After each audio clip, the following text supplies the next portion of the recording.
जोहार साथियों। झारखंड के इतिहास में हम विभिन्न जनजातियों के इतिहास के बारे में बात कर रहे हैं और उन विभिन्न जनजातियों के इतिहास में आज हम लोग बात करने वाले हैं जातीय पंचायत शासन व्यवस्था के बारे में।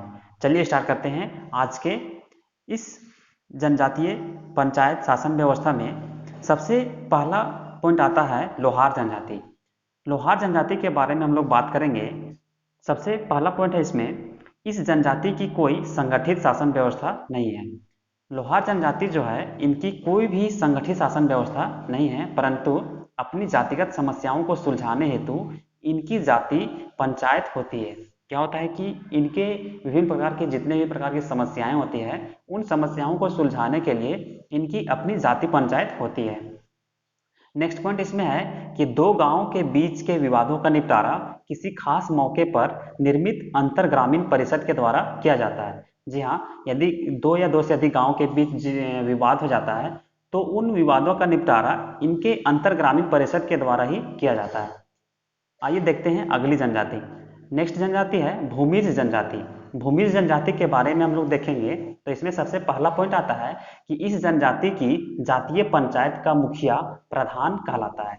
क्या होता है कि भूमिज जनजाति की जो जातीय पंचायत का जो मुखिया होता है वह प्रधान कहलाता है तथा यह पद वंशानुगत होता है। जो मुखिया का पद होता है यहाँ का वह हमेशा वंशानुगत होता है। इसके साथ ही साथ हम लोग इसमें नेक्स्ट पॉइंट देखेंगे कि इस जनजाति में पैतृक संपत्ति का बंटवारा भाइयों में बराबर किया जाता है। क्या होता है कि जितने भी पैतृक संपत्ति होते हैं, पिता का संपत्ति होता है, वह भाइयों में बराबर बंटवारा किया जाता है।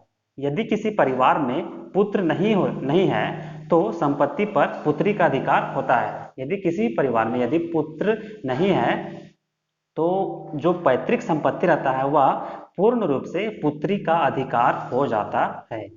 इसी में नेक्स्ट पॉइंट है कि इस जनजाति में सगोत्रीय विवाह को मान्यता प्राप्त नहीं है। इसमें क्या होता है कि एक ही गोत्र में विवाह नहीं किया जाता है।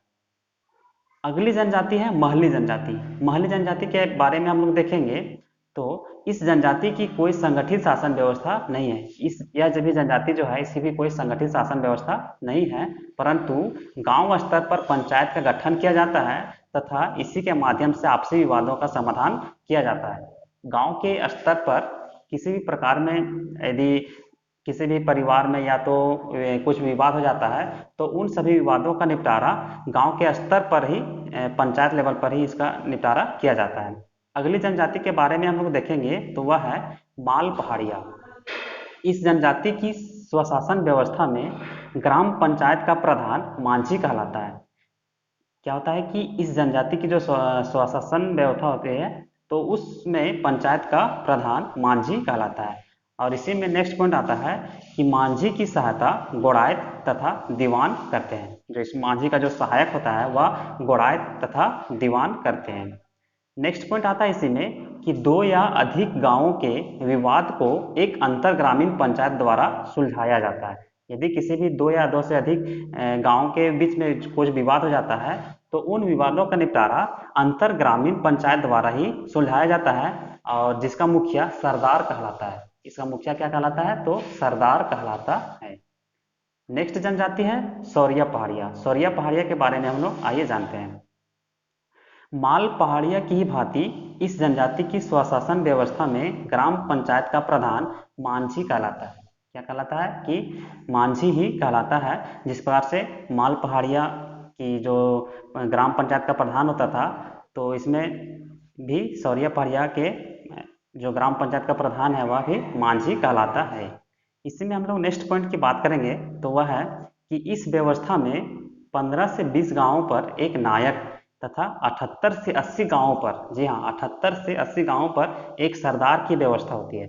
और इन दोनों का कार्य अंतर ग्रामीण विवादों का निपटारा करना होता है। जितने प्रकार के विवाद होते हैं उन सभी विवादों का निपटारा इन्हीं दोनों के माध्यम से किया जाता है।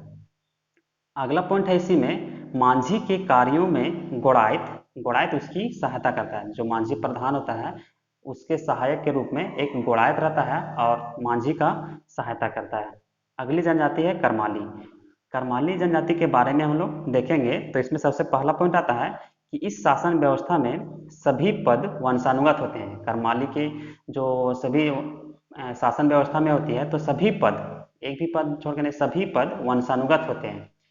नेक्स्ट पॉइंट इसी में आता है कि गांव में जातीय पंचायत का प्रधान, किसमें, करमाली में, कि गांव का जातीय पंचायत का प्रधान मालिक कहलाता है और यह पद भी वंशानुगत होता है। नेक्स्ट पॉइंट है कि मालिक गांव के विवाह, गोत्र, यौन अपराध आदि मामलों का निपटारा करता है। जो मालिक है, मालिक कौन, जातीय पंचायत का प्रधान, वह क्या करता है कि गांव में जितने भी प्रकार के विवाह, गोत्र, यौन अपराध आदि मामलों का निष्पादन करता है। अगली जनजाति है, अगली नहीं, इसी में करमाली में ही नेक्स्ट पॉइंट है, परगना स्तर पर सतगवैया नामक पंचायत होती है जिसका प्रमुख कार्य अंतर ग्रामीण विवादों का निपटारा करना होता है। और गौड़ाई द्वारा पंचायत की बैठक की सूचना गांव के लोगों तक दिया जाता है। जो मांझी रहता है वह मांझी किसी भी कार्य की जानकारी देता है गौड़ायत को और गौड़ायत गांव के लोगों तक पहुंचाने का कार्य करता है। अगली जनजाति है परिया जनजाति।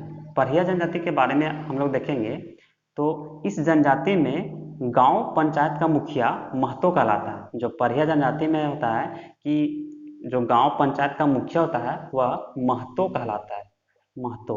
इसका सहायक जो होता है वह कहतो या खतो कहलाता है और इसी में महतो द्वारा प्रथागत नियमों के आधार पर निर्णय लिया जाता है। जितने भी प्रकार के नियम लिए जाते हैं, नियमों का जो आधार होता है वह महतो के द्वारा ही निर्णय लिया जाता है। नेक्स्ट पॉइंट है, इसी में प्रत्येक गांव में एक जाति पंचायत होती है जिसे भयारी या जाति गोठ कहा जाता है। प्रत्येक गांव में, परिया जनजाति के प्रत्येक गांव में एक जाति पंचायत होती है जिसे भयारी या जाति गोठ कहा जाता है। नेक्स्ट पॉइंट है, इसी में गांव के धार्मिक क्रियाकलापों का संपादन महतो के द्वारा ही किया जाता है। महतो के द्वारा ही जितने प्रकार के गांव में धार्मिक क्रियाकलाप होते हैं उन सभी धार्मिक क्रियाकलापों का संपादन महतो के द्वारा ही किया जाता है। नेक्स्ट पॉइंट है, गांव के कल्याण हेतु बैगा द्वारा पूजा पाठ आदि संबंधित क्रियाकलापों का संपादन किया जाता है। क्या होता है कि गांव के कल्याण हेतु एक होता है बैगा, बैगा होता है, वह क्या करता है कि पूजा पाठ और अन्य सभी संबंधित क्रियाकलापों का संपादन करने का कार्य करता है। अगली जनजाति है कोरवा। कोरवा जनजाति यह भी बहुत ही महत्वपूर्ण जनजाति है झारखंड की। इसमें हम लोग देखेंगे कि कोरवा जनजाति की अपनी जातीय पंचायत पाई जाती है। इसकी क्या होती है कि अपनी जातीय पंचायत होती है, इसके माध्यम से शादी विवाह, यौन अपराध, जमीन जायदाद, संपत्ति का बंटवारा, तलाक, डायन, बिसाही आदि से संबंधित मामलों का निष्पादन किया जाता है। इसके साथ ही साथ हम लोग देखेंगे कि ग्राम पंचायत का प्रधान, किसमें, कोरबा में, कि कोरबा ग्राम पंचायत का प्रधान मुखिया कहलाता है, मुखिया कहलाता है। इसी में हम लोग देखेंगे कि अंतर ग्रामीण विवादों के निपटारे हेतु बड़ा मुखिया नामक पद का प्रावधान है। मुखिया से भी बड़ा मुखिया एक होता है, वह क्या करता है कि अंतर ग्रामीण विवादों के निपटारे हेतु उसका बड़ा मुखिया नामक पद दिया गया है, उसका प्रावधान किया गया है।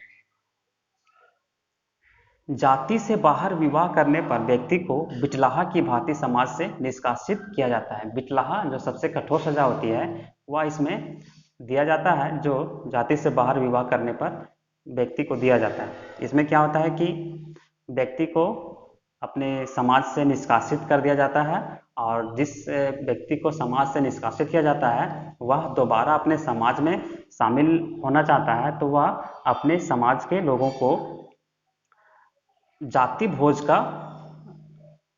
भोज कराया जाता है उस व्यक्ति के द्वारा। उसके बाद फिर उसको अपने समाज में शामिल कर लिया जाता है। तो इस प्रकार से हम विभिन्न जनजातियों के बारे में हम लोग देखें। नेक्स्ट वीडियो में बचा हुआ है उन सभी जनजातियों के बारे में हम लोग देखेंगे। तब तक आप हमारे इस चैनल से जुड़े रहें, तब तक के लिए आप खुश रहें, मुस्कुराते रहें।